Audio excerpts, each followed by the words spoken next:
Your terms and conditions is the contract agreement that you have in place to any reader or user on your website. And the privacy policy is a little snippet of that tells them in full transparency and clarity what you're using their information to do.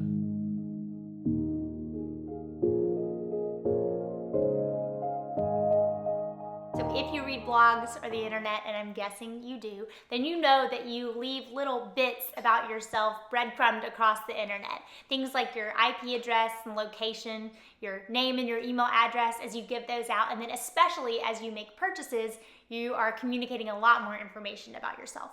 So a privacy policy is going to communicate to your users what information you're collecting from them, what you're using it for example, your email list building efforts, and finally, who else you are communicating that information with, affiliates and third parties. And just before you think, I'm not telling anybody this information, you probably are. Things like ConvertKit or other email marketing platforms. If you use a CRM tool like Honeybook, and also things like Stripe and PayPal that you're collecting payment on, these are all tools that are also being privy to this information.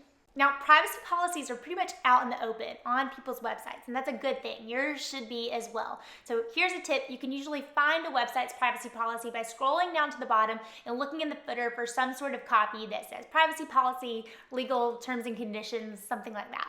Now that I've told you what a privacy policy is, I'm going to try to sell you on why you need one with 3 reasons. Reason number 1, it's legally required. The Federal Trade Commission requires that any website that is collecting information from consumers or customers, or also using cookies and not the Girl Scout kind, has a policy in place. Not to mention, having a privacy policy is going to make you look more official, I promise. It's great if you can link to this and show your users that you really care about them and you are taking steps to protect their information by saying, click here and read the privacy policy. The second tip I have for you is that I don't want you to worry about including absolutely everything. So don't stress too much about having your privacy policy include every single tiny little thing you can think of. Now, here is where I'm going to plug my opinion on what you should do to get one of these in place. I think you need a template that is already pre-created by an attorney. Here's why I think this is a good option. So you could go with the option of having it custom made from scratch, but that's pretty expensive. And you could, like I told you, they're out there in the open, you could hodgepodge together some sort of privacy policy by those that you're finding on other people's websites. But here is where that can kind of get you into sticky situations or trouble. You see, other people are either doing one of those 2 options, having somebody create one from scratch, or they're using a template and they have been selecting options that are best and customizing it for their business and the things that they're doing with that information. You may be doing something different. So really the best thing to do is to have some sort of way where you can check and make sure that you're customizing this for your website and the way your business runs. You can always update your privacy policy as you go along. So here are 2 quick tips. You want to add some sort of copy up at the top that says last updated and includes that date. And you also may want to have some sort of clause in the copy where you communicate that you have the right to alter this at any time. Reason number 3, the GDPR is a thing now. So the General Data Protection Regulation are regulations put forth by the European Union that we have to comply with.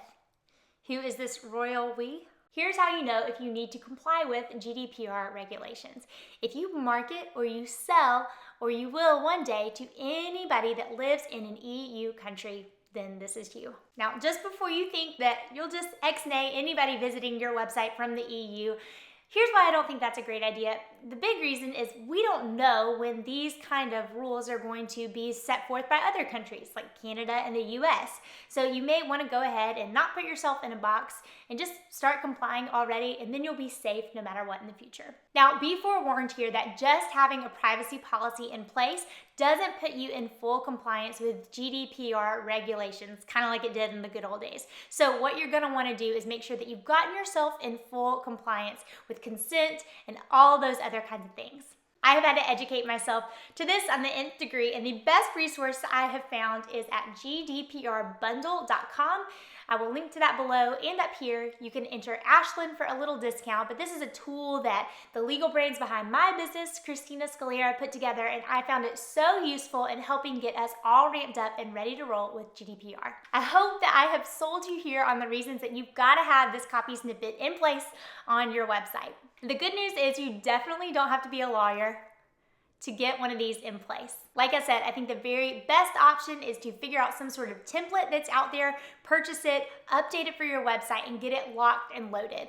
I will link to the template that I use in my business that I love. Again, it is created by the Contract Shop's Christina Scalera. I'll link it up here and down below in the description box. Highly recommend going this route, getting this template up, plugged in on your website. But before you go, I want to hear from you in the comments below. If you have a privacy policy on your website, I want to hear a yes. And then I want to see you pat yourself on the back because I'm very, very proud of you. If you found this video helpful today, I would appreciate a thumbs up and you hitting the subscribe button. And I'll be back next week with an all new video.